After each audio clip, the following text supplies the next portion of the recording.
Men taqdirning qanday shafqatsiz o'yin o'ynashini hech qachon unutmayman. Bir vaqtlar qo'limda dunyoni ushlab turgandek edim.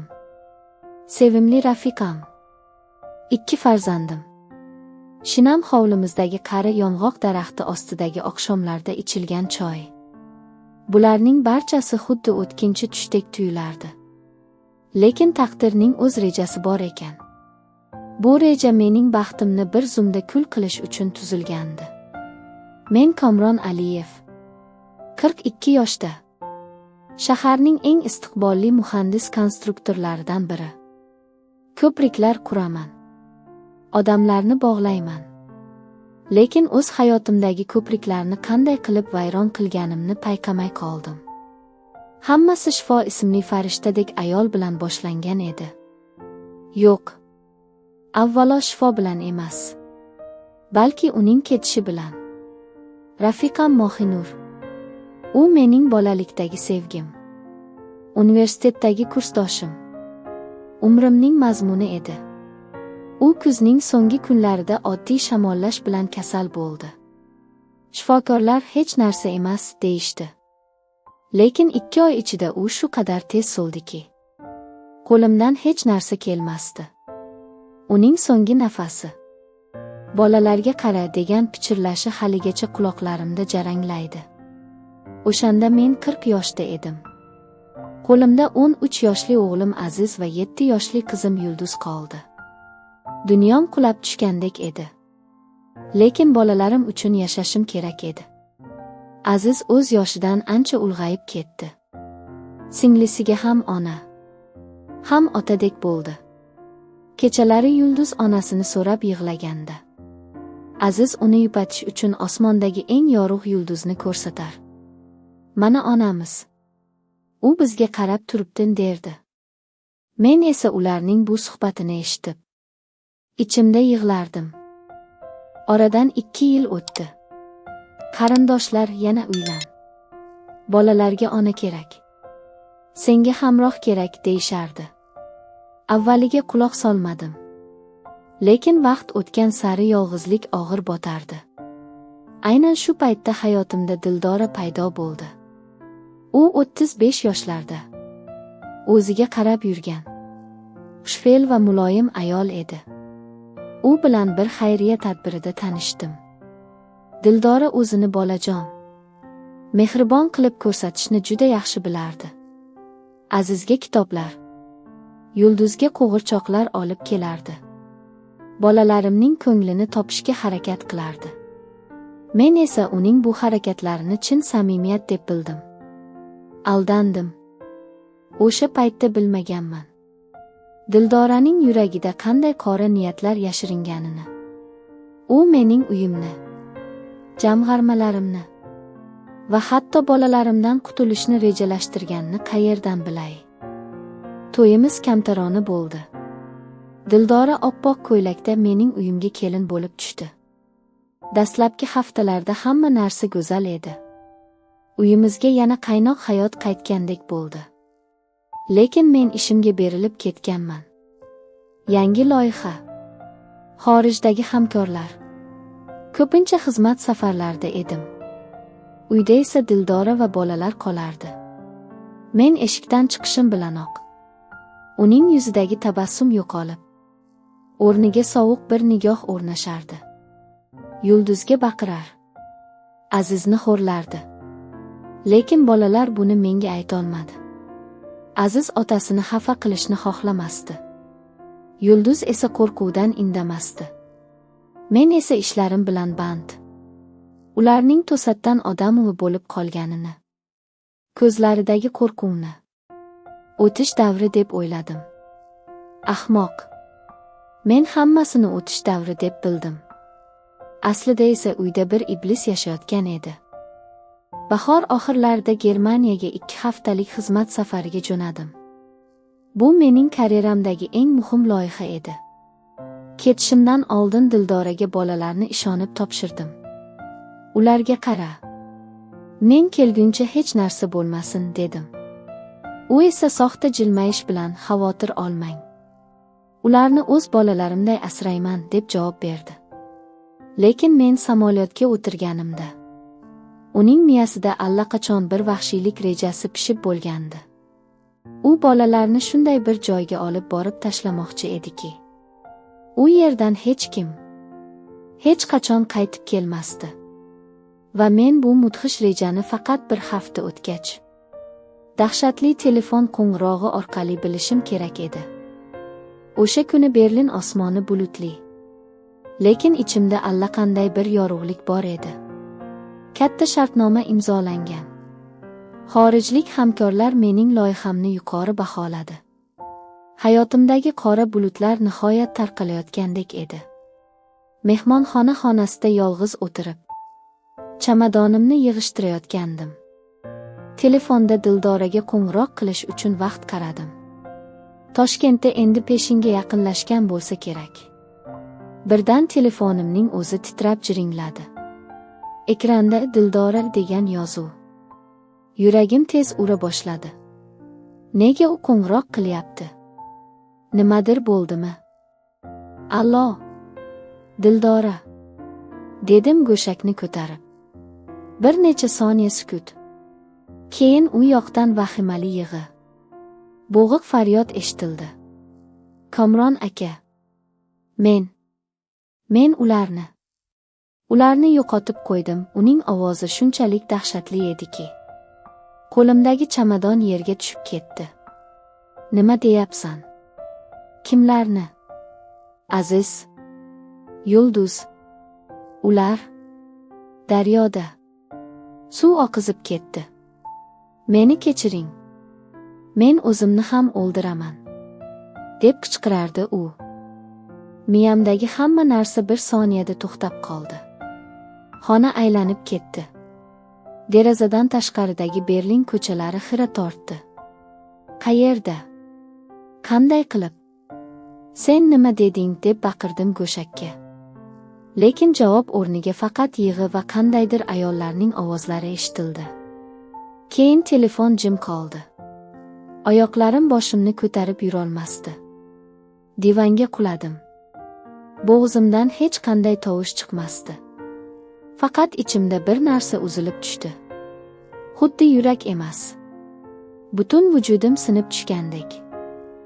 O'sha kechasi qanday qilib aeroportga yetib borganimni bilmayman. Samolyotda o'tirganimni eslayman. Atrofimdagi odamlar menga tikilib qolishgan. Balki men o'zimni g'alati tutgandirman. Lekin men ularni sezmasdim. Ko'z oldimda faqat Aziz va Yulduzning kulib turgan yuzlari. Ularning ovozlari. Dada, keling, sizni kutib o'tirdik degan so'zlari yangrardi. Yo'q, bu haqiqat bo'lishi mumkin emas. Ular tirik. Ular kutishyapti, deb o'zimni aldardim. Lekin yuragim boshqa narsani his qilardi. Toshkent aeroportiga tushganimda meni qaynog'am kutib oldi. Uning ko'zlari qizargan, yuzida fojia alomati. Komron, kuchli bo'l. Ularni qidirishyapti. Lekin umid kam, dedi u meni qo'yhoqlab. Men esa boshqa hech narsa eshitmasdim. Mashinada uyga ketayotganda yo'l bo'ylab ko'z yoshlarim to'xtovsiz oqardi. Azizning birinchi bor maktabga borgan kuni. Yulduzning "Dada, men sizga rasm chizdim" degan lahzasi. Bularning barchasi bir-bir o'tib ketdi. Endi ular yo'q edi. Uyga yetib keldik. Hovli odamlar bilan to'la. Ayollar yig'lashardi. Erkaklar duoda. Dildora burchakda yerga cho'kkan. Yuzi politsiya xodimi yonimga kelib, qo'lida kichkina xalta. Komron aka, daryo bo'yidan mana bularni topdik. Xaltada Yulduzning qizil tuflisi va Azizning maktab sumkasining yirtilgan bo'lagi. Bularni ko'rib o'zimni tutolmadim. Baqirib yubordim. Xuddi yarador hayvondek. Umrimda bunday og'riqni his qilmagandim. O'sha lahzada hayotimdagi hamma yorug'lik so'ndi. Endi men faqatgina bir qobiq edim. Ichi bo'm-bo'sh. qorong'ilikdan iborat bir qobiq. Keyingi kunlar tuman ichida o'tdi. Qidiruv guruhlari ishladi. Daryo bo'ylab, to'qayzorlar, sohillar. Lekin hech narsa topilmadi. Ular baxtsiz hodisa degan xulosaga kelishdi. Dildora yig'lashda davom etdi. O'zini aybdor sanardi. Qo'shnilar uni yupatardi. Men esa hech narsaga e'tibor bermasdim.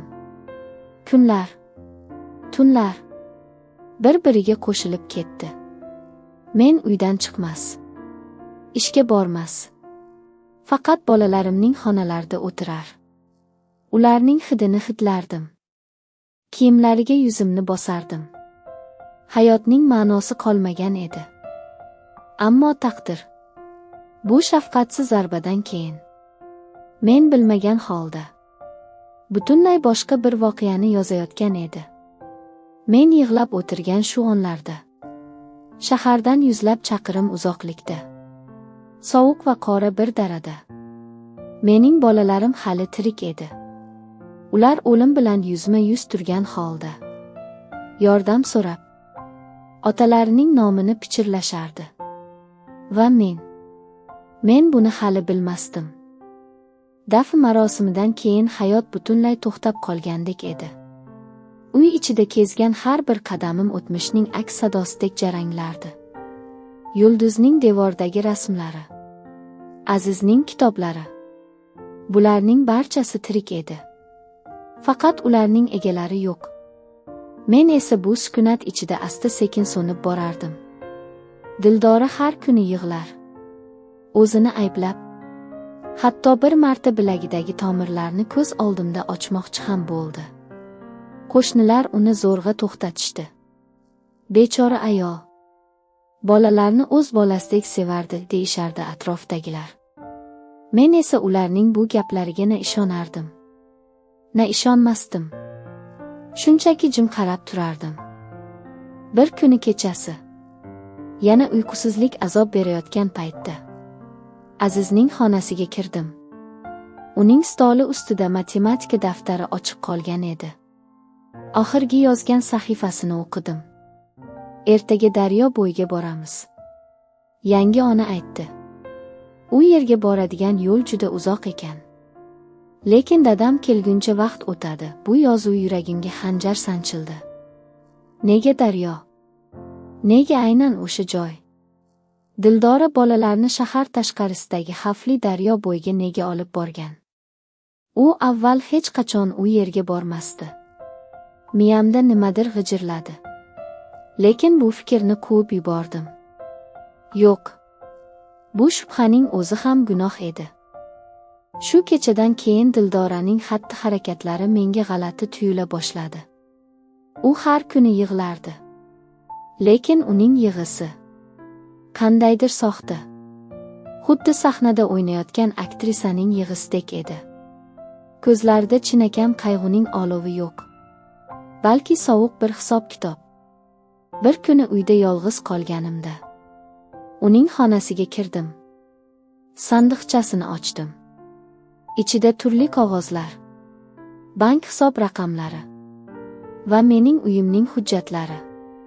Bularning barchasi uning nomiga o'tkazilganmi? Yo'q. Bu ishonchnoma mening imzom bilan. Qachon imzolaganman? Esimda yo'q. Balki o'sha qayg'uli kunlarda u menga qandaydir qog'ozlarni imzolatgandi. Men o'qimay turib imzolaganman. Boshim aylanib ketdi. Bu ayol kim? U mening bolalarimni. Yo'q. Bu fikrning o'zi dahshatli edi. Lekin ichimdagi bir ovoz, qidir, haqiqatni bil deb turardi.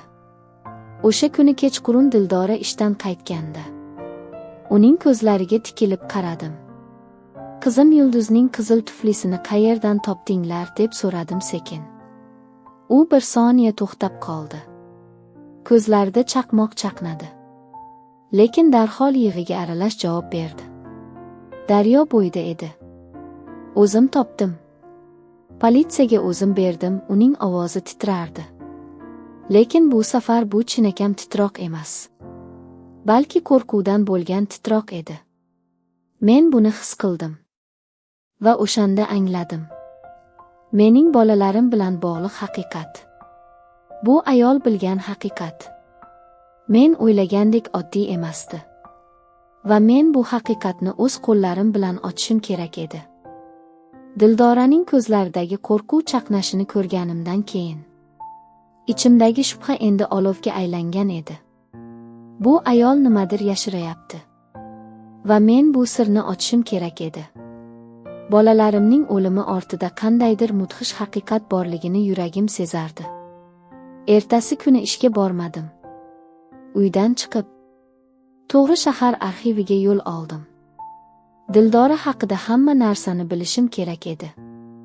Uning o'tmishi, qayerdan kelgani, avval nima ish qilgani. Arxivda ishlaydigan tanishim bor edi. Sobir aka. U menga Dildoraning hujjatlarini topib berdi. U Toshkentda tug'ilmagan ekan. Farg'onadan kelgan.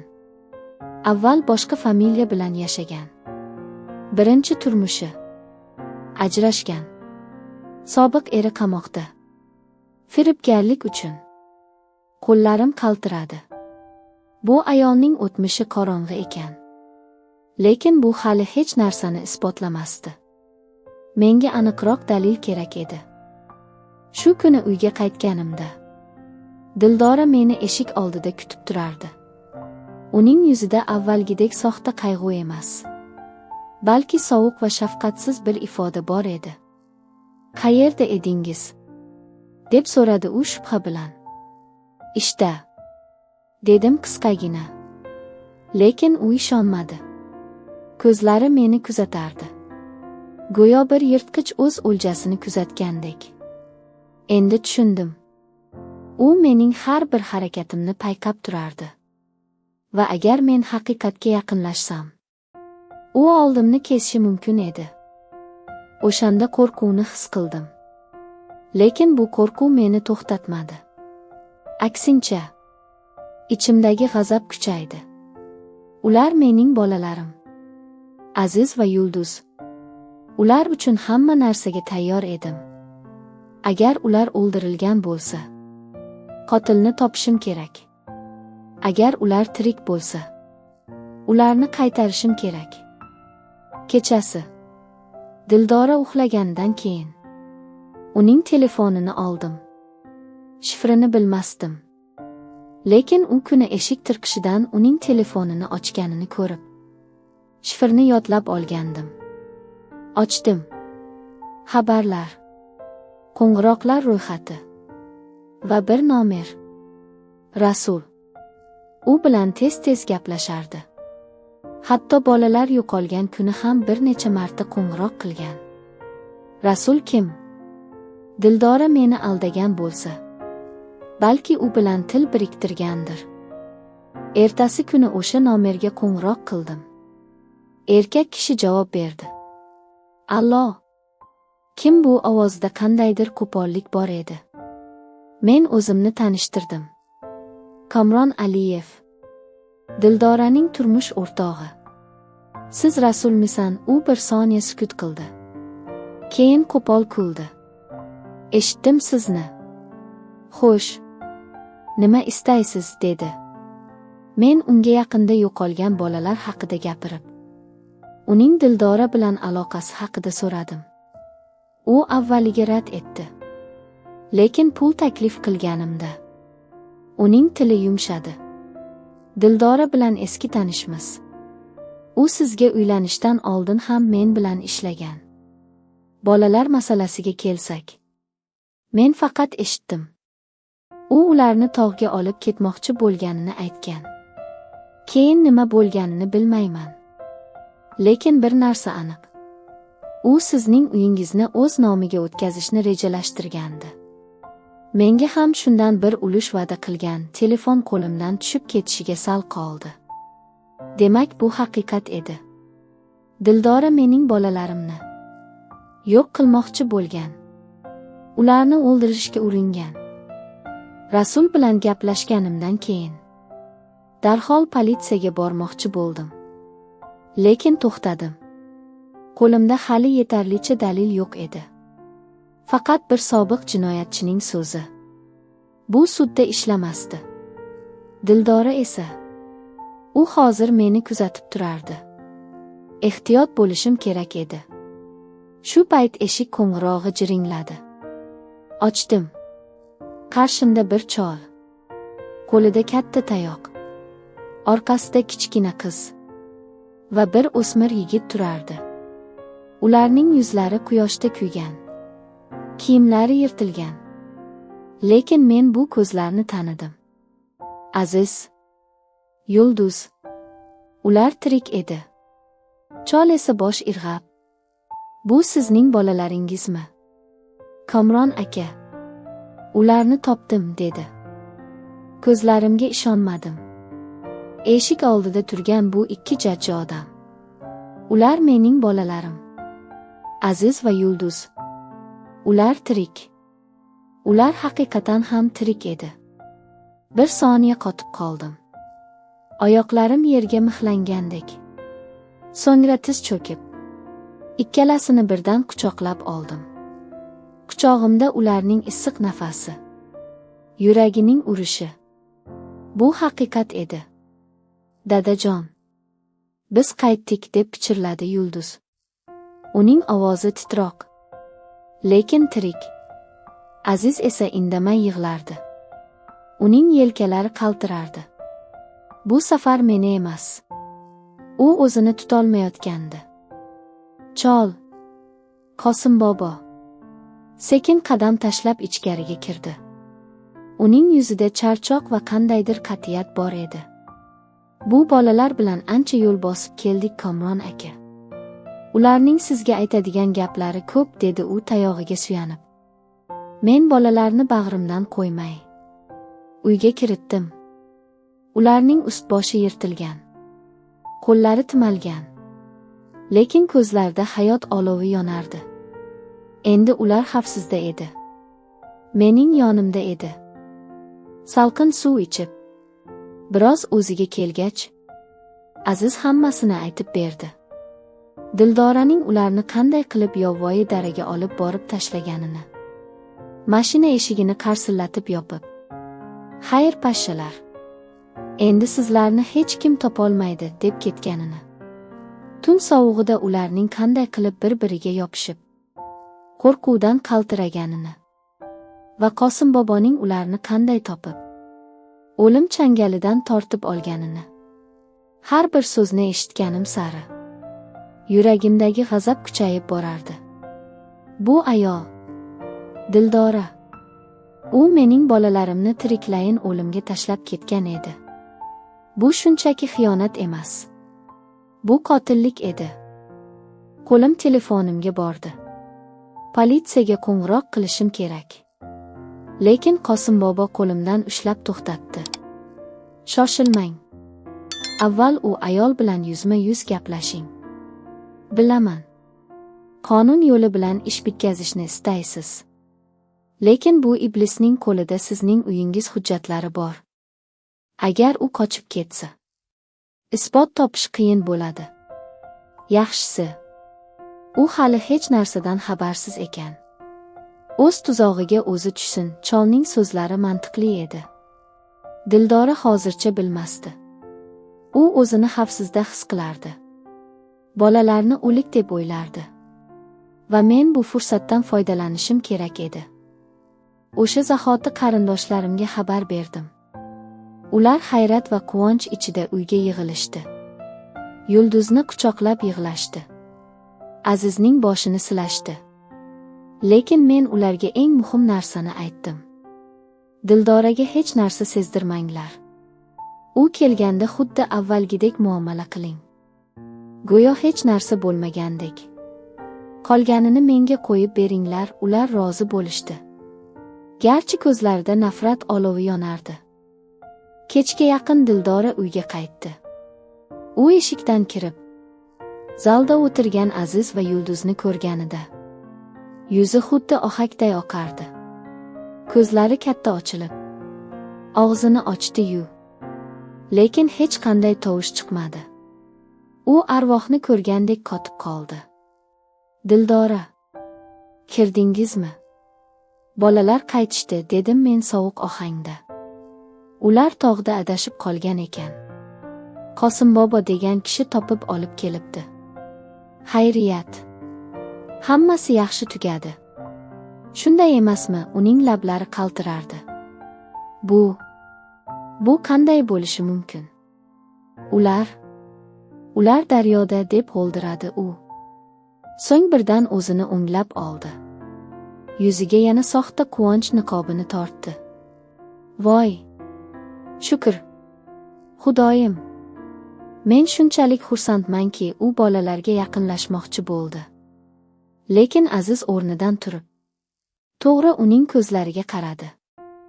Nega bunday qildingiz, Dildora opa? Nega bizni o'ldirmoqchi bo'ldingiz? Uning ovozi titroq, lekin qat'iy edi. Xonadagi hamma jim qoldi. Dildora esa, uning nigohi birdan sovuqlashdi. Yuzidagi soxta niqob tushib ketdi. Endi uning o'rnida haqiqiy yovuzlikning qiyofasi namoyon bo'ldi. Sizlar meni tushunmaysizlar, dedi u pichirlab. Bu uy, bularning hammasi meniki bo'lishi kerak edi. Sizlar esa yo'limda turdingiz. U orqasiga tisarildi.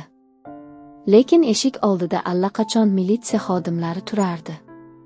Men ularni oldindan ogohlantirgandim. Ular Dildoraning har bir so'zini eshitib turishgandi. Dildora qo'lga olinganida u menga qarab bir lahza jilmaydi. Sen meni hech qachon tushunmaysan, Komron. Sen faqat bolalaringni o'ylading. Men hech qachon sevilmaganman. Uning bu so'zlari zaharli o'qdek yuragimga qadaldi. Lekin orqamga qaradim. Aziz va Yulduz, ular mening yonimda edi. Qosim bobo esa boshini irg'ab, deraza oldida jimgina turardi. Men bolalarimni yo'qotmagan edim.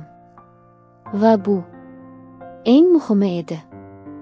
Dildora qo'lga olinib, tergov izolyatoriga jo'natilgach, uyimizga bir lahza sukunat cho'kdi. Lekin bu sukunat avvalgidek qorong'u va og'ir emas. Balki bo'rondan keyingi tiniqlikdek edi. Bolalar uyda. Ular tirik. Ular mening yonimda.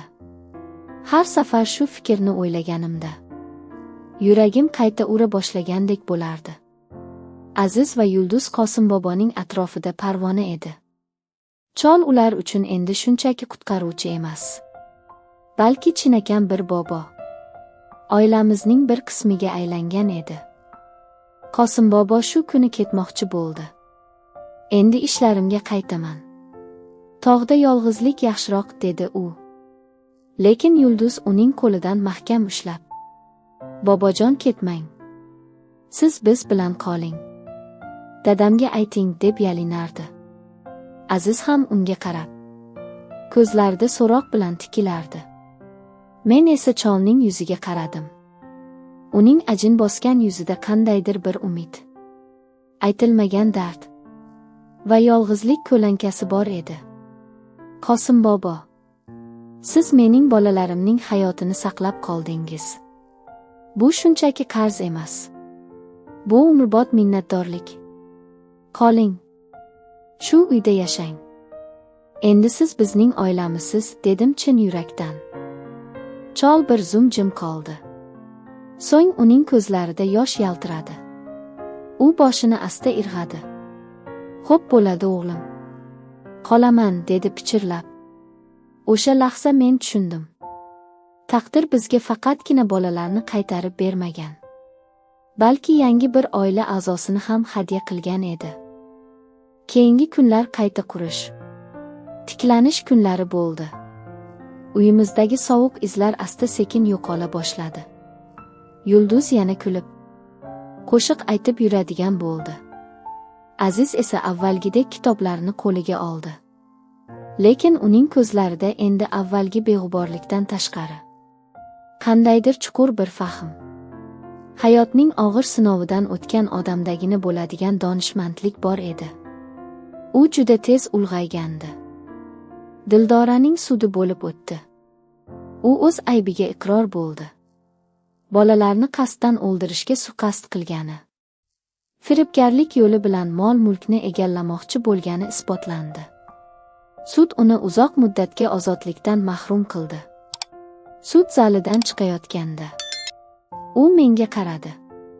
Lekin bu safar uning ko'zlarida na nafrat, na g'azab bor edi. Faqat bo'shliq. O'z qilmishining og'irligini anglagan, lekin kechirim so'rashga ham ojiz bir ruhning bo'shlig'i. Men unga qaradim va kechirdim. Yo'q, u qilgan ishni emas, balki o'zimning ichimdagi g'azab va nafratni kechirdim. Chunki ularni saqlab yurish faqat o'zimga zarar berardi. Endi men oldinga qarashim kerak edi. Shu voqealardan keyin hayotimda yangi bir sahifa ochildi. Ishimga qaytdim. Lekin endi avvalgidek kecha-yu kunduz ishlab, bolalarimni e'tiborsiz qoldirmaslikka qaror qildim. Qosim bobo uyda qolib, bolalarga qarab turdi. U yulduzga tog' gullaridan qanday choy damlashni, Azizga esa osmondagi yulduzlarga qarab yo'l topishni o'rgatdi. Kechqurunlari hovlimizdagi qari yong'oq daraxti ostida o'tirib, cholning o'tmishi haqidagi hikoyalarni tinglardik.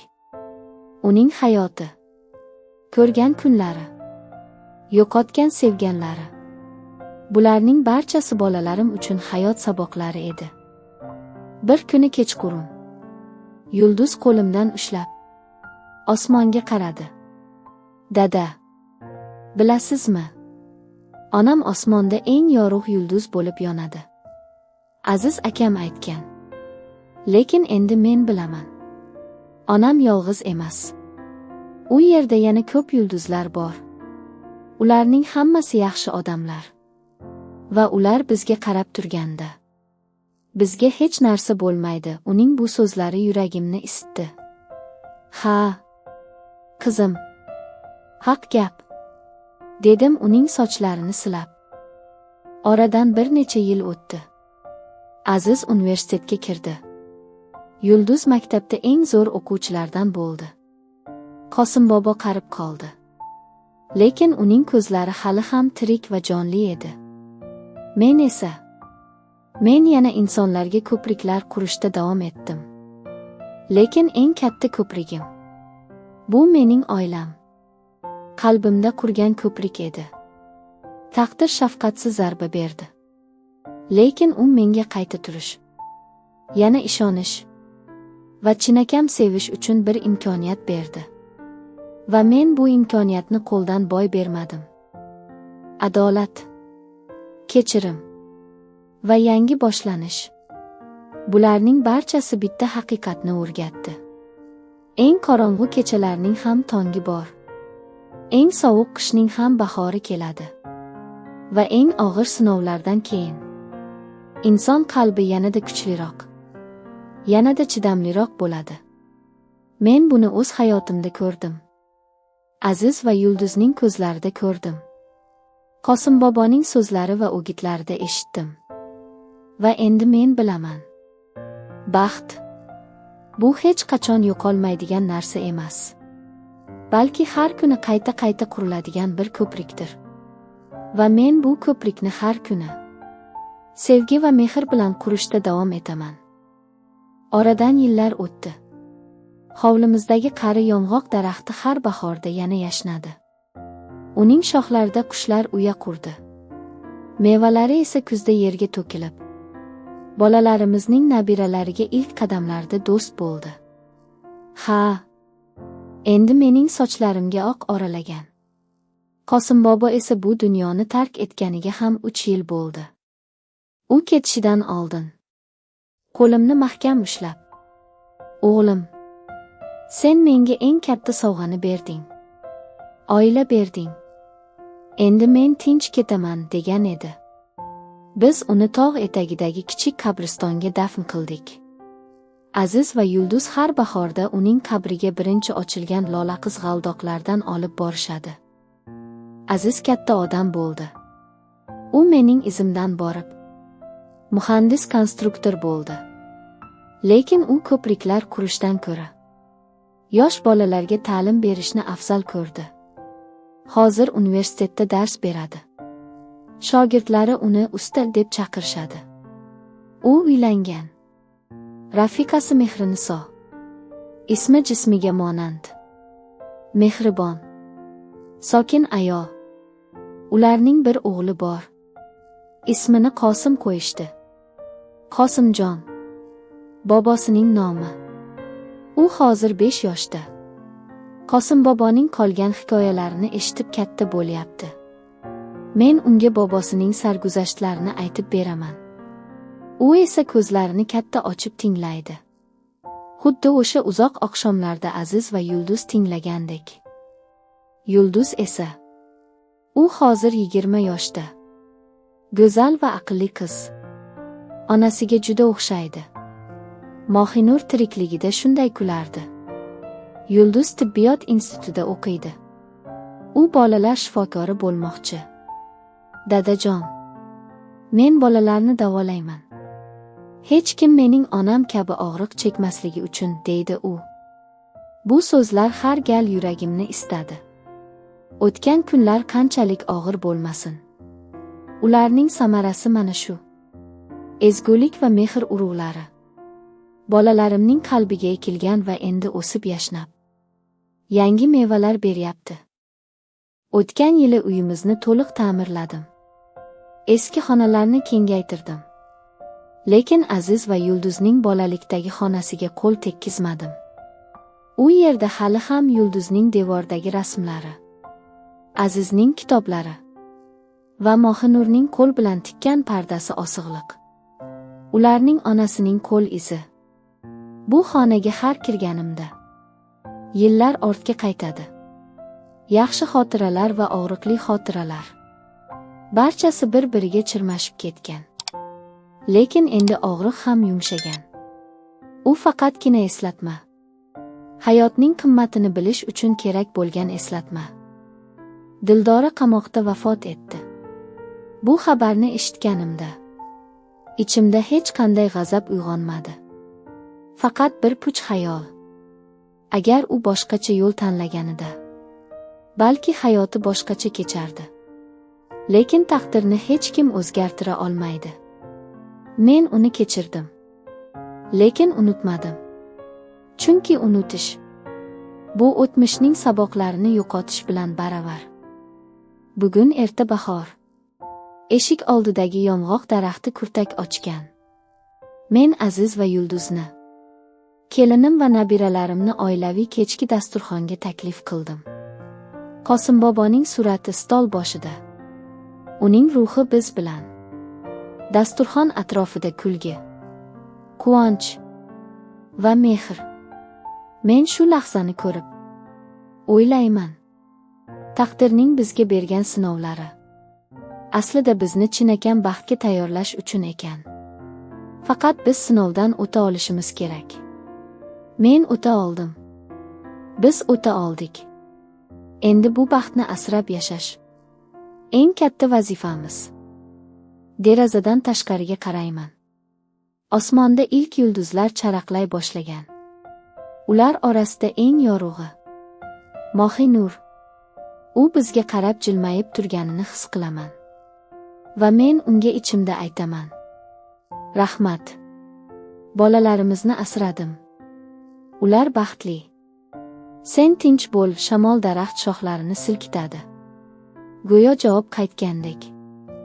Ha. Hayot davom etadi. Har bir kun yangi bir umid. Va men bu hayotni bolalarim, nabiralarim va Mohinurning abadiy xotirasi uchun yashashda davom etaman. Hayotimning sokin daryosi yana bir bor o'z o'zaniga qaytgandek edi. Lekin taqdirning shamollari hech qachon uzoq vaqt bir yo'nalishda esmaydi. Bir kuni eshik qo'ng'irog'i jiringladi. Eshik oldida bir ayol turardi. Qo'lida kichkina chamadon. Yuzida tanish bir ifoda. Lekin men uni qayerdan taniganimni eslolmasdim. U menga tikilib: "Komron aka, men Dildoraning singlisiman. Ismim Gulruh, dedi sekin. Yuragim muzlab qoldi. Dildoraning singlisi. Nega keldi? Nima istaydi? Lekin uning ko'zlarida opasidagidek sovuqlik yo'q edi. Balki uyat, balki qo'rquv, balki yordam so'rash. Uni ichkariga taklif qildim. U o'tirib, qo'lidagi chamadonni ochdi. Ichidan eski xatlar, fotosuratlar va bir kundalik chiqdi. Bularni opamning qamoqdagi buyumlari orasidan topdim. Ularni sizga berishim kerak deb o'yladim. Chunki bu yerda siz bilmagan haqiqatlar bor, dedi u qaltirab. Kundalikni ochdim. Dildoraning qo'lyozmasi. U o'z hayotini, bolaligini va bir inson haqida yozgan edi. Ustozimi deb atardi uni. U menga hamma narsani o'rgatdi. Qanday qilib boylikka erishishni, qanday qilib odamlarni aldashni. Lekin men uning qo'lida shunchaki qo'g'irchoq edim. Meni boshqarardi. Hatto sizga uylanishimni ham u buyurgan edi. Boshim aylanib ketdi. Demak, Dildora yolg'iz emasdi. Uning ortida yana bir kuch, yana bir yovuzlik bor edi. Va bu inson hali ham ozodlikda, hali ham o'z o'yinini davom ettirayotgan edi. Gulruh menga qarab, opam sizning bolalaringizni o'ldirmoqchi bo'lganida buni ustozim bilardi. Lekin u to'xtatmadi. Balki unga aynan shu kerak edi. Sizni sindirish. Va men endi qo'rqaman.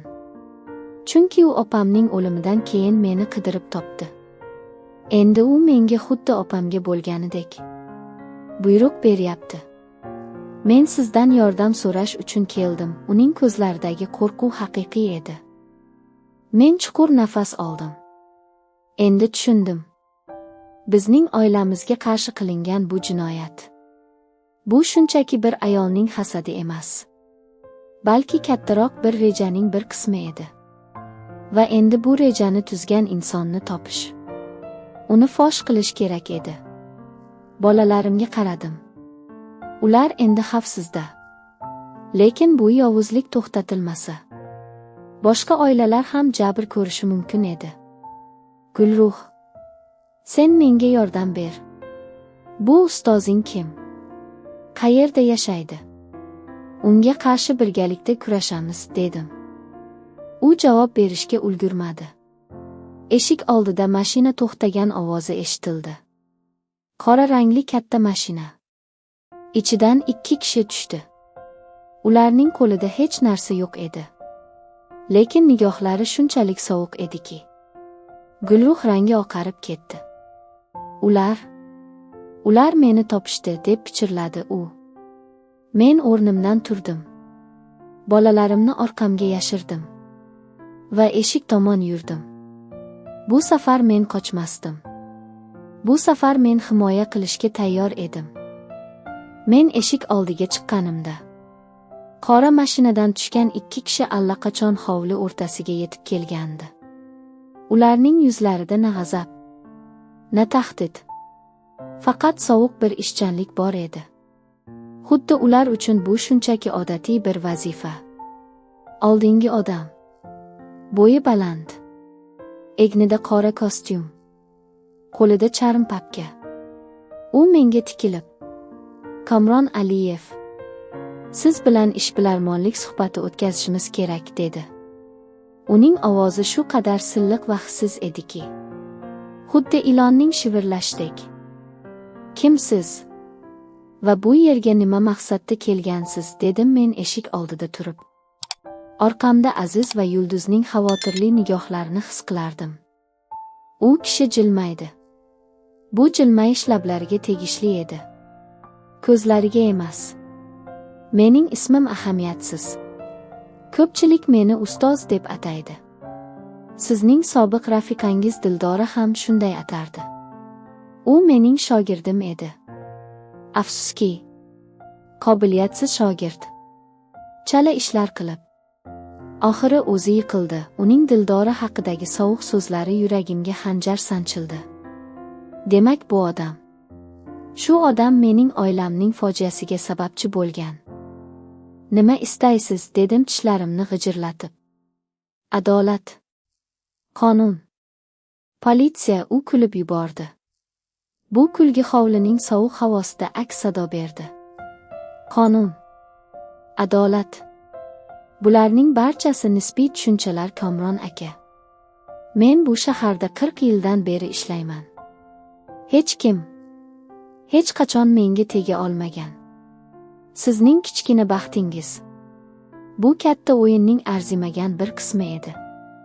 Endi esa men sizga bir taklif bilan keldim. U qo'lidagi papkani ochdi. Ichida hujjatlar, rasmlar va bir kontrakt. Mana bu sizning uyingiz va loyihalaringizning qonuniy hujjatlari. Agar ularni menga imzolab bersangiz, men sizni va oilangizni tinch qo'yaman. Gulruhni ham o'z holiga tashlayman. Va hatto sizga kompensatsiya ham to'layman. Bu taklifni rad etish esa aqlsizlik bo'ladi. Mening qo'llarim musht bo'lib tugildi. Bu odam jinoyatchi, qotil. Endi esa u mening oldimda turib o'z shartlarini qo'ymoqda. U Dildorani boshqargan, mening bolalarimni o'limga buyurgan va endi esa xuddi hech narsa bo'lmagandek mening uyimni so'ramoqda. Lekin bir narsani bilardim. Bu safar men ojiz emasman. Bu safar mening ortimda oilam, do'stlarim va haqiqat bor. Sizning taklifingiz, dedim sekin. Bitta javobga loyiq va men uning yuziga qarata butun g'azabim, butun alamim bilan javob berdim. Yo'qol bu yerdan va yana qaytib kelma. Aks holda bu safar siz emas, men sizni topaman. Uning yuzidagi jilmayish birdan yo'qoldi. Ko'zlarida sovuq olov chaqnadi. Afsus, siz ham Dildoradek yo'lni tanladingiz. Endi oqibatiga chidaysiz. U orqasiga o'girilib mashinasiga qarab yurdi. Uning sherigi esa menga bir lahza tikilib, keyin ergashib ketdi. Qora mashina hovlidan chiqib ko'zdan yo'qoldi. Ichkariga qaytganimda Gulruh yig'lab o'tirardi. Endi tinch qo'ymaydi. U hech qachon tinch qo'ymaydi. Opam ham shu tuzoqqa tushgan, dedi u.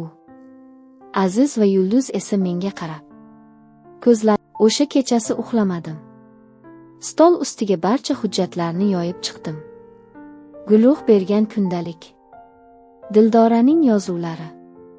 Unda ustoz haqida ko'p narsa bor edi.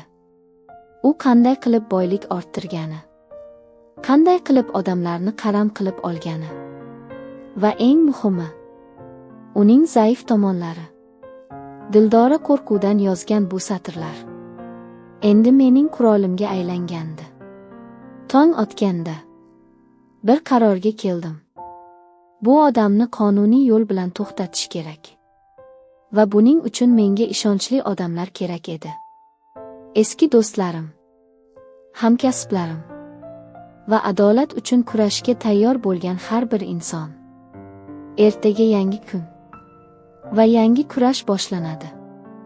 Tong otganda men stol ustida yoyilgan qog'ozlar orasidan boshimni ko'tardim. Ko'zlarim qizarib, charchoqdan yonardi. Lekin ichimda bir uchqun, ilk bor uyg'ongan umid uchquni bor edi. Dildoraning kundaligi. Bu shunchaki bir ayolning iqrorlari emas, balki butun bir jinoyat tarmog'ining xaritasi edi.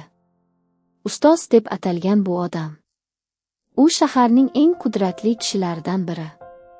Qurilish sektorida, banklarda, hatto hokimiyatda ham uning odamlari bor. Dildora uning qo'lida shunchaki bir piyoda edi. Va endi bu piyoda o'yindan chiqarilgach, ustoz yangi qurbon qidirmoqda. Gulruh ertalabgacha uxlamadi. U bir burchakda o'tirib, qo'rquvdan qaltirardi. Komron aka, meni kechiring. Opam sizlarga qancha yomonlik qilgan bo'lsa, men ham shunchalik aybdorman. Chunki bilardim. Lekin indamadim, uning ovozidagi pushaymonlik chin edi. Men unga yaqinlashdim. Kechirim so'rashning eng yaxshi yo'li endi haqiqat uchun kurashish. Agar sen menga yordam bersang, bu jinoyatchini fosh qilsak, sen ham o'z qarzingni to'lagan bo'lasan. U boshini ko'tardi. Ko'zlarida qat'iyat uchquni yonardi. Nima qilish kerak bo'lsa, aytaman. Tayyorman. Shu kuni birinchi qilgan ishim eski do'stim, advokat Javlon aka bilan uchrashish bo'ldi. Javlon aka shaharning eng tajribali jinoyat ishlari bo'yicha himoyachisi. Lekin ko'pchilik uni oq qarg'al deyishardi. Chunki u pora olmas. Kimning oldida bo'lsa ham haqiqatni gapirardi. Men unga butun voqeani, Dildora, ustoz, bolalarimga qilingan suiqasd va kechagi tahdid haqida aytib berdim. U stol ustidagi hujjatlarni sinchiklab o'rganib chiqdi. So'ng ko'zoynagini yechib, og'ir xo'rsindi. Komron, bu odam, ustoz deb atalgan shaxs. U haqda men eshitganman. Uning asl ismi Tohir Abdullayev. Shahar qurilish kompaniyalarining soyasidagi xo'jayin. Lekin unga hech qachon hech narsa isbotlab bo'lmagan. Chunki u hech qachon iflos ishlarga qo'l urmaydi. Hamma narsani boshqalar orqali qiladi. Xuddi Dildora kabi. Agar biz uni qo'lga tushirmoqchi bo'lsak, birinchi navbatda uning zaif joyini topishimiz kerak. Javlon akaning so'zlari miyamda charx urdi. Zaif joy. Dildoraning kundaligida bir gap bor edi. Ustoz hamma narsadan ko'ra o'z merosxo'rini, o'g'li Behruzni yaxshi ko'radi. Faqat uning oldida ojiz demak. Uning zaif joyi o'g'li. Lekin bu bilim xavfli edi. Agar biz uning o'g'liga yaqinlashsak, ustoz bundan xabar topib, yanada shafqatsiz harakat qilishi mumkin edi. Shuning uchun ehtiyotkorlik bilan ish tutish kerak. Javlon aka bilan birga reja tuzdik. Avvalo, ustozning qonuniy ishlaridagi qonunbuzarliklarni aniqlash, soliq firibgarligi, poraxo'rlik, soxta tenderlar, bularning barchasi bo'yicha dalillar to'plash. Buning uchun menga ishonchli odamlar kerak edi. Va men ularni topdim. Avvalgi ish joyimdagi hamkasblarim. Ular mening boshimdan o'tgan fojialarni bilishardi. Ko'pchiligi yordam qo'lini cho'zdi. Bir guruh muhandislar ustoz kompaniyasining qurilish obyektlarida yashirincha tekshiruv o'tkazishdi. Sifatsiz materiallar, soxta sertifikatlar, xavfli konstruksiyalar. Bularning barchasi fosh etila boshladi. Ikkinchi guruh esa bankdagi moliyaviy operatsiyalarni tekshirdi. Pul oqimlari, offshor hisoblar, soxta shartnomalar. Har bir yangi dalil ustoz imperiyasining chirigan poydevorini ochib tashlardi. Bu orada Gulruh ham muhim bir ish qildi. U ustozning sobiq shogirdlaridan biri bilan bog'landi. Bu kishi ham qachonlardir uning qo'lida qo'g'irchoq bo'lgan. Lekin qutulib ketgan. U bizga ustozning shaxsiy arxivi haqida ma'lumot berdi. Shahar tashqarisidagi bir omborxonada. U yerda uning barcha noqonuniy bitimlari, pora berilgan amaldorlarning ro'yxati va hatto ba'zi bir odamlarning yo'qolib ketishiga oid hujjatlar saqlanardi. Bu omborxona, bu uning Axilles tovoni edi. Lekin bir muammo bor edi. Omborxona yaxshi qo'riqlanardi. U yerga kirish uchun maxsus ruxsatnoma kerak edi. Va faqat eng ishonchli odamlargina bu ruxsatnomaga ega edi. Ular orasida hayratlanarlisi Shahar hokimligidagi bir yuqori lavozimli amaldor ham bor edi. Biz unga yaqinlasha olmasdik. Lekin Javlon aka bir yo'lini topdi. Uning o'g'li giyohvandlikda ayblanib sudga tortilgan. Men o'shanda unga yordam berganman. Endi qarzdorlikni to'lash vaqti keldi. O'sha hafta oxirida biz omborxonaga kirishga muvaffaq bo'ldik. Ichkarida yuzlab papkalar, kompyuter disklari va bir kassa. Kassaning ichida esa ustozning shaxsiy qo'lyozmalari. U yerda hamma narsa yozilgan edi. Hatto Dildoraga bolalarimni yo'q qilish haqidagi buyrug'i ham. Endi qo'limda yetarlicha dalil bor edi. Endi faqatgina bir qadam qolgandi. Bu dalillarni sudga taqdim etish va ustozni qonun oldida javob berishga majbur qilish. Lekin ustoz ham bo'sh kelmadi. U bizning harakatlarimizdan xabar topib, o'z odamlari orqali menga bosim o'tkaza boshladi. Ish joyimga tahdid qilindi. Azizning universitetida g'alati odamlar paydo bo'ldi. Yulduzning maktabi oldida qora mashina ko'zga tashlandi. Men bolalarimni vaqtinchalik shahardan chiqarib yuborishga majbur bo'ldim. Ularni Qosim boboning eski tanishlari tog' bag'ridagi bir qishloqda yashirib turishdi. Endi men yolg'iz, lekin qat'iyat bilan kurashishga tayyor edim. Sud kuni yaqinlashar edi. Javlon aka barcha hujjatlarni tartibga solib, prokuraturaga topshirdi. Ish nihoyatda shov-shuvli bo'ldi. Gazetalar, televideniye, hamma ustozning qora ishlari haqida yozardi. Uning imperiyasi qulamoqda edi. Lekin men bilardim. Eng xavfli payt bu o'lgan ilonning so'nggi zaharli chaqishi. Va bu chaqish kutilmaganda eng yaqin odamim orqali bo'ldi. Gulruh. U bir kuni yo'qolib qoldi. Va ertasiga menga bir xat keldi. Agar suddan voz kechmasang, Gulruhning jasadi daryoda topiladi. Bu safar boshqa daryoda. Tohir Abdullayev. Xatni o'qib bo'lgach, qo'llarim qaltirab, qog'oz yerga tushib ketdi. Demak, u Gulruhni o'g'irlatgan. Bu odam na qonundan, na vijdondan qo'rqardi. U faqat o'z qudrati va puliga ishonardi. Lekin men unga taslim bo'lolmasdim. Chunki taslim bo'lish nafaqat Gulruhning, balki kelajakda yana ko'plab begunoh insonlarning qurbon bo'lishiga yo'l ochardi. Javlon akani chaqirdim. U xatni ko'rib, rangi oqarib ketdi. Bu odam bilan kelishib bo'lmaydi, Komron. U chegaradan o'tgan. Endi faqat politsiya maxsus bo'limi yordam berishi mumkin, dedi u. Darhol ichki ishlar boshqarmasidagi tanishimiz, tergovchi Alisherga qo'ng'iroq qildik. Alisher uzoq yillardan beri ustozning ustidan ish ochishga urinib kelardi. Lekin qo'lida yetarli dalil bo'lmagan. Endi biz unga kerakli hujjatlarni bergan edik. U bizning xabarni eshitib, darhol harakatga tushdi. Gulruhning telefoni orqali so'nggi joylashuvi aniqlandi. Shahar chetidagi eski zavod binosi. Alisher o'z guruhi bilan o'sha yerga jo'nadi. Men ham ular bilan bordim. Yuragim dovdirardi. Agar Gulruhga biror narsa bo'lsa, bu mening aybim. Uni himoya qila olmaganim uchun.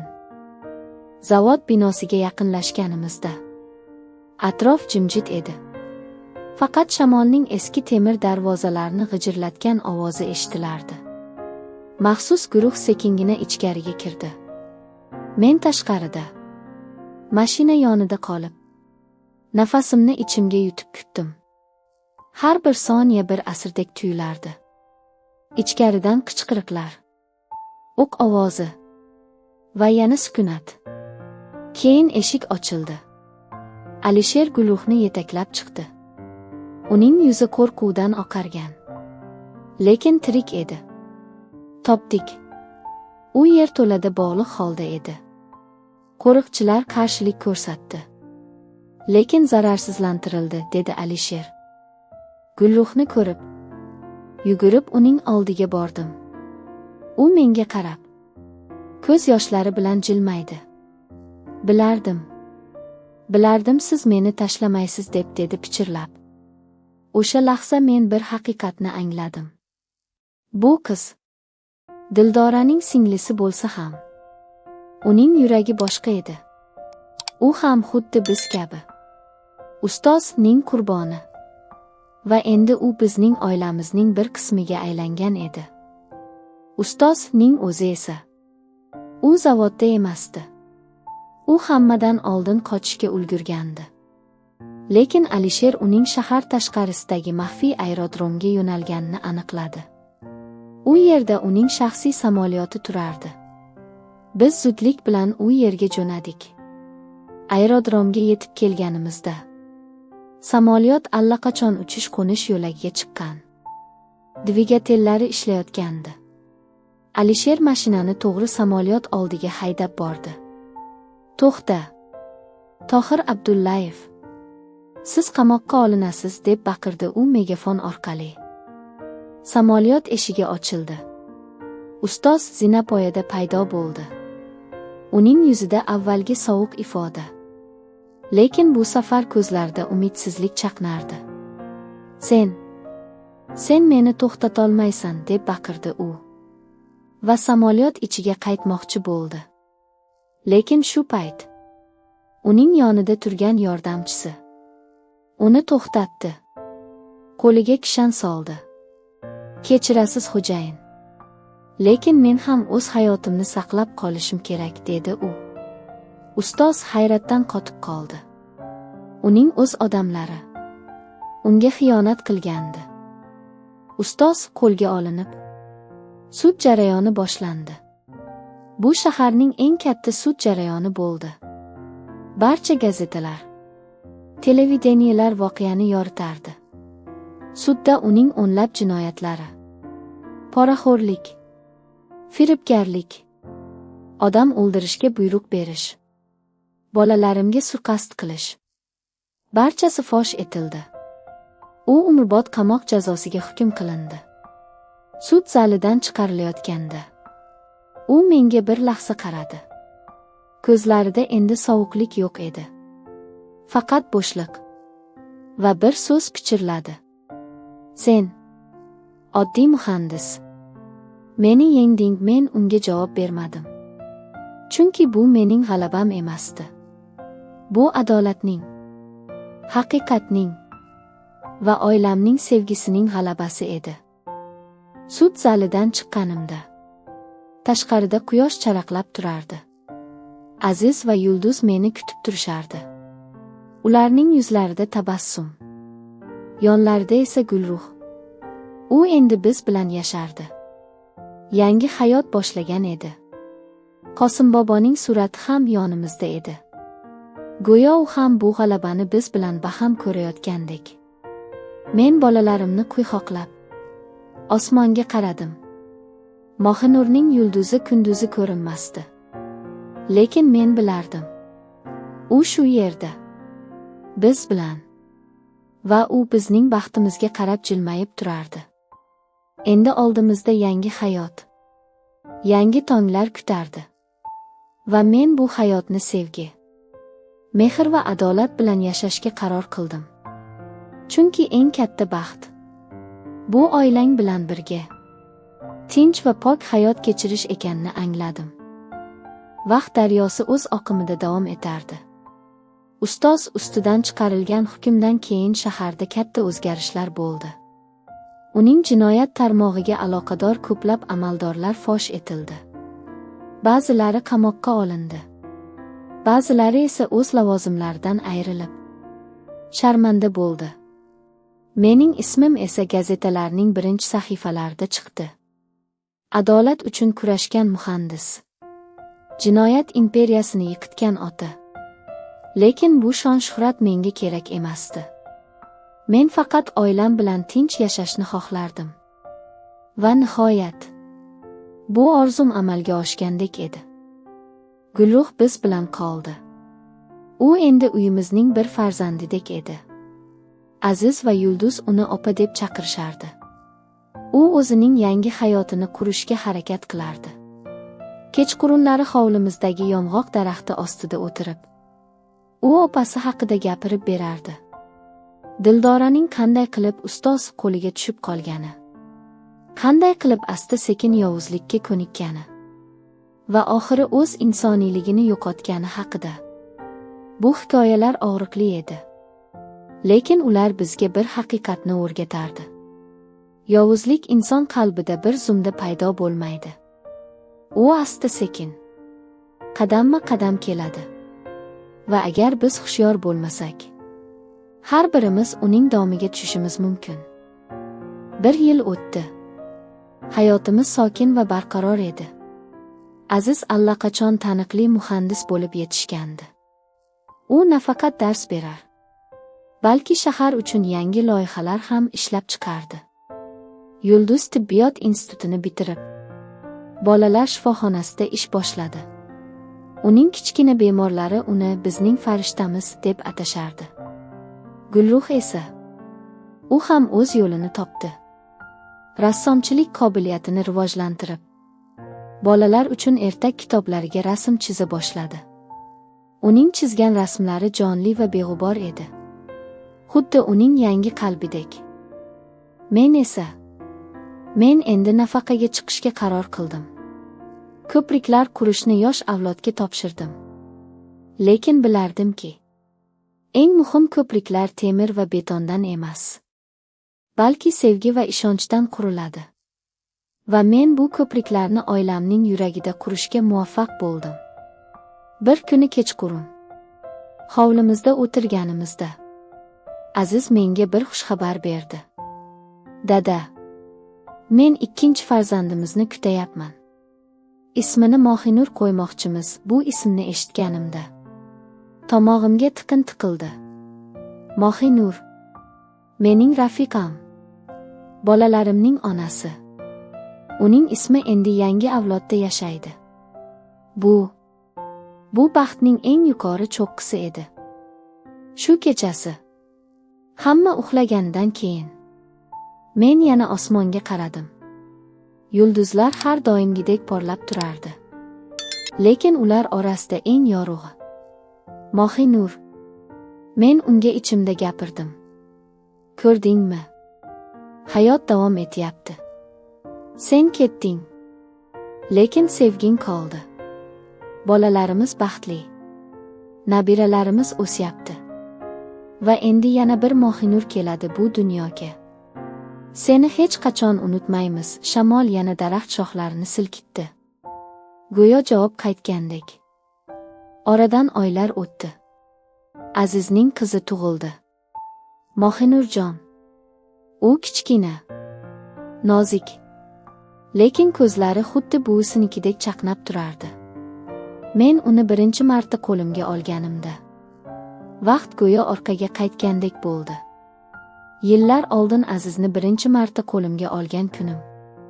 Yulduzning ilk yig'isi, Mohinurning quvonchli ko'z yoshlari. Hammasi bir-biriga qo'shilib ketdi. Hayot mana shunday. Bir avlod ketadi, yangi avlod keladi. Lekin sevgi, mehr, xotira, ular abadiy qoladi. Qosim boboning qabri ustiga ham birinchi bo'lib olib bordik Mohinurjonni. Bobo, mana sizga yangi nabira. Sizning qutqarganingiz Azizning qizi. Bu ham sizning hissangiz, deb pichirladi Yulduz. Men esa cholning ruhiga rahmat aytdim. Agar u bo'lmaganida, mening bolalarim balki bu dunyoda bo'lmasdi. Taqdir bizga shafqatsizlik qildi. Lekin ayni paytda bizga farishtalarni ham yubordi. Qosim bobo ana shu farishtalardan biri edi. Endi hayotimning so'nggi sahifalariga yaqinlashayotganimni his qilaman. Sochlarim oppoq, qadamlarim sekinlashgan, lekin qalbim yosh va minnatdorlik bilan to'la. Men oddiy muhandis. Katta boyliklar orttirmadim. Kashfiyotlar qilmadim. Lekin men inson qalblari o'rtasida ko'prik qurdim. Va bu ko'priklar temir ko'priklardan mustahkamroq bo'lib chiqdi. Ular na zilziladan, na bo'rondan qo'rqadi. Chunki ular sevgi va haqiqat ustiga qurilgan. Bugun kechqurun yana shu yong'oq daraxti ostida o'tiribman. Yonimda bolalarim, nabiralarim, kelinim va Gulruh. Hamma birga. Dasturxon atrofida kulgi, suhbat va issiqlik. Men bu manzarani ko'rib o'ylayman.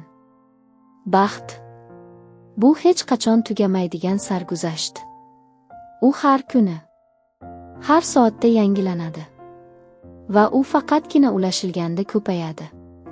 Men hayotimdan rozi bo'lib osmonga qaradim. U yerda millionlab yulduzlar orasida mening mohi nurim. U menga qarab jilmayib turganini his qilaman va men unga aytaman: rahmat. Sen bilan o'tgan har bir kun uchun rahmat. Endi men tinch ketaman. Chunki sevgimiz davom etyapti. O'sha yoz oqshomi hovlimizdagi yong'oq daraxti tagida o'tirib, nabiralarimning kulgisini tinglab, hayotimdagi barcha bo'ronlar nihoyat ortda qoldi deb o'ylardim. Lekin taqdirning yana bir kutilmagan sahifasi bor ekan. Eshik oldida bir notanish ayol paydo bo'ldi. Uning qo'lida eski charm sumka, yuzida esa tanish bir ifoda. Qandaydir og'riq va umid aralash. Komron aka, siz bilan gaplashishim kerak. Men Dildoraning qiziman, dedi u titroq ovozda. Yuragim to'xtab qolgandek bo'ldi. Dildoraning qizi. Bu ayol hech qachon farzand ko'rmagan edi. Yoki men bilmaganmidim. Uni ichkariga taklif qildim. U ismi Shahlo ekanini aytdi. Dildora uni yoshligida tug'ib, yetimxonaga bergan ekan. Keyin hech qachon qidirib kelmagan. Shahlo 25 yoshda uzoq yillar davomida onasini qidirgan va nihoyat uning o'limi haqidagi xabarni eshitib bu yerga kelgan. Bilaman, onam sizga katta yomonlik qilgan. Men uning gunohlarini yuvish uchun emas, faqat o'zimning ildizimni bilish uchun keldim. Uning ko'zlarida na nafrat, na talab bor edi, faqat chuqur bir iztirob. Gulruh uni ko'rib darrov tanidi. Shahlo, opam senga juda o'xshaydi, dedi u pichirlab. Shahlo esa Gulruhga qarab, Siz mening xolam bo'lasizmi, deb so'radi hayrat bilan. Ikkalasi bir-birini quyqoqlab yig'lashdi. Men esa bu manzarani ko'rib, taqdirning naqadar murakkab va kutilmagan yo'llar bilan ish tutishini o'yladim. Dildora mening oilamni vayron qilmoqchi bo'ldi. Lekin uning o'z qizi. Endi bizning eshigimiz oldida mehr va qabul izlab turardi. Shahloga uyimizning eshigini ochdik. U bir necha hafta biz bilan qoldi. O'z hayotini, yetimxonada o'tgan bolaligini, onasini qidirib bosgan izlarini aytib berdi. Uning hikoyalari yuragimizni ezardi. Lekin u kuchli qiz edi. Qandaydir ichki bir olov hayotga bo'lgan muhabbat bilan yonardi. U Gulruh bilan juda yaqin bo'lib qoldi. Ikkalasi xuddi yillar davomida bir-birini kutgandek. Aziz va Yulduz ham uni iliq qabul qilishdi. Mohinurjon esa uning qo'lida uxlashni yaxshi ko'rardi. Bir kuni Shahlo menga bir taklif bildirdi. Komron aka, men rassomman. Xuddi Gulruh xolam kabi. Va men sizning oilangiz tarixini rasmga tushirmoqchiman. Bu rasmda hamma bo'ladi. Mohinur opa, Qosim bobo, siz, Aziz, Yulduz, Gulruh xola va hatto onam Dildora ham. Chunki men tushundim. Nafrat va g'azab qalbni yemiradi. Faqat kechirim va tushunishgina davolaydi. Men onamni kechirdim. Va bu rasm. Bu mening kechirimimning timsoli bo'ladi. Uning bu so'zlari hammamizni larzaga soldi. Bu qiz Dildoraning qoni bo'lsa ham, uning yuragi boshqa edi. U chinakam mehr va sevgidan yaralgandi. Shahlo 3 oy davomida katta rasm chizdi. U rasmda bizning hovli, yong'oq daraxti va uning ostida yig'ilgan oila. Mohinur oppoq libosda, qo'lida gul, Qosim bobo tayog'i bilan, Aziz va Yulduz bolaligida, Gulruh va Shahlo va hatto bir burchakda Dildoraning soyasi, kechirim va tushunish soyasi. Bu rasmni ko'rganimda ko'zimga yosh keldi. Bu shunchaki rasm emas. Bu bizning hayotimizning xaritasi. Og'riqlarimiz, yo'qotishlarimiz va nihoyat topgan tinchligimiz edi. Shahlo endi biz bilan qoldi. U shaharda ish topdi va har kuni kechqurun bizning uyga qaytadi. Gulruh bilan birga yangi loyihalar ustida ishlaydi. Ular bolalar uchun kitoblar yozishadi va rasm chizishadi. Aziz va Yulduz esa unga opa deb murojaat qilishadi. Mohinurjon esa uning eng yaqin do'sti. Men bu manzarani ko'rib, hayotning to'liq aylana bo'lib qaytganini his qilaman. Dildoradan qolgan yara uning o'z qizi orqali davolandi. Va endi bizning oilamiz yana bir bor kengaydi. Bugun kechqurun yana shu daraxt tagida o'tiribman. Hamma uyda ovozlar, kulgi, dasturxon atrofida hayot qaynaydi. Men osmonga qarayman. Mohinur yana porlaydi. Va men unga aytaman: ko'rdingmi? Hatto eng katta yovuzlik ham sevgiga aylanishi mumkin ekan. Biz nafratni kechirimga, alamni mehrga aylantirdik. Va bu sen menga o'rgatgan eng katta saboq. Shamol shivirlaydi, go'yo u javob berayotgandek. Va men nihoyat chinakam baxtni topganimni his qilaman. Bu baxt sinovlardan o'tgan, yaralangan, lekin yengilmas baxt. Va u abadiy davom etadi. E'tiboringiz uchun rahmat. Yuqoridagilardan o'zingizga kerakli xulosani chiqardingiz degan umiddamiz. Hayot daraxti kanaliga obuna bo'lishni va qo'ng'iroqchani bosib qo'yishni unutmang. Keyingi hikoyalarda ko'rishguncha sog' bo'ling.